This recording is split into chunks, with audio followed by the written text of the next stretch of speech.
something. All of a sudden, I had this picture of you on the city street with a little tin cup out in front of you and your iPad, and you're like playing this game. And people are just putting coins into your kitty. That would be a great social experiment to see if people would give you money as you're sitting there playing an iPad. Isn't that the concept of these YouTubers? Oh, there you go. That's a YouTube video for sure. That'll work just fine until somebody comes along and mugs you for your iPad and your money. Yeah, well, I was going to say you might need a little bit of personal security for the people who would want to steal it from you, and B, for the people who would just be so angry that they might try to physically abuse you. Or it can be Twitch offline. Yeah, right. Twitch offline, unplugged. Twitch unplugged. The thing would be to see if you could compare between a fairly well-known YouTuber and yourself, and see if you could make more money doing the exact same thing they do, just sitting on the city street. That would be fun. Well, if you guys haven't played it, go download it. The link will be in the show notes. It's called Boom Dot, of course, and if you think you can go for it, 202 is the high score. If you can beat it, you get a $50 gift card at the end of the month. So, I mean, it's worth trying, and like Jason said, it's fun. So, if you don't have anything else to do, which apparently Jason doesn't, then It's worth unlocking the ads at that point. I probably should. I should probably throw these guys my buck.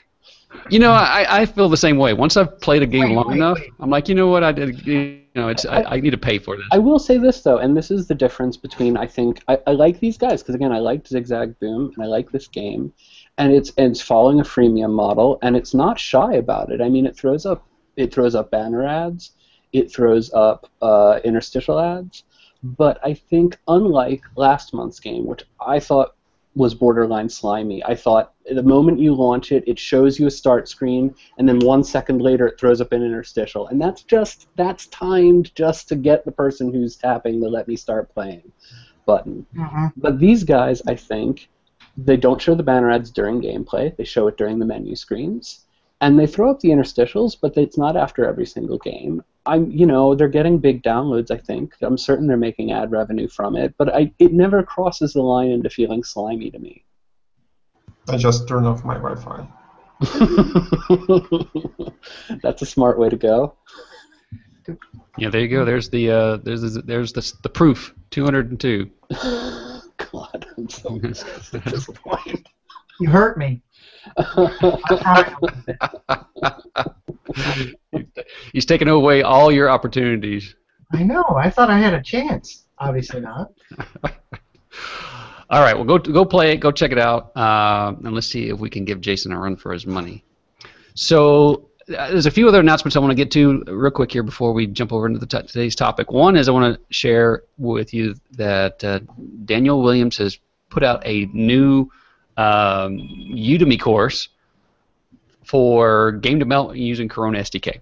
So if you haven't had a chance to check that out, can you guys see that on the screen right now? Can see. Yes. No. Okay. You can see or can't see? Yes. Yes, you can see. Okay, so go check that out. I've already purchased it. You can see here I've been through a few of the modules already. I was playing with it over the weekend. I haven't completed the course yet, but it's already good stuff. So, what's that? How much is it? Well, actually, it's good. I'm glad you asked that question. So, if you use the coupon code Corona Geek, you will get the course for $9. Now, I think I don't remember what it was originally. You have to go check that out, but it's definitely not $9. It's a significant discount according to Daniel. So go check it out. I got it for $12, but that was because Udemy was running a special. So it's just the way it is. I mean, whatever they price, they throw out in front of you. So, but use Corona Geek at checkout, and you'll get the course for $9. Daniel says that he set the limit to 30 people, so there is a little bit of a time crunch there. If you think you're interested in that sort of thing, don't wait. Somebody else will snap up your discount. But it's a great little course. It's got setting up the game, creating your menus, and you're creating this whole Ninjas versus Pirates game. It even gets into, when you get down here at the bottom, it gets into some monetization. and then publishing your app, and then doing some App Store optimization. So he really kind of takes you from end to end. Here's the concept, here's the finished game, and then he goes in right from the beginning and sets up everything in the config, and then sets up your you set up your menus and stuff, and then everything is gets you right up into the App Store. So it's a great little program. So go check it out. It's over at Udemy. We'll have a link in the show notes. Roger that. Roger that. So let's see here. I got another couple of things here. If you haven't seen this already, we'll put a link in the show notes as well. Here's a great tutorial over at Start Apps blog, and it's on using UI button in Corona. So I'm highlighting this one in particular. I mean, I know we've talked about buttons in the past, and there's some great material out there, but one, this is a very recent post. It was put out May 5th. And the other thing is that it's very well written, very well documented, and it features screenshots with Windows screenshots, which you don't see very often. I mean, a lot of people, when they post screenshots and stuff like that, they're usually on a Mac. But here's some Windows stuff. So he's approaching it from the Windows platform. So I thought that was something interesting for everybody to go take a look at.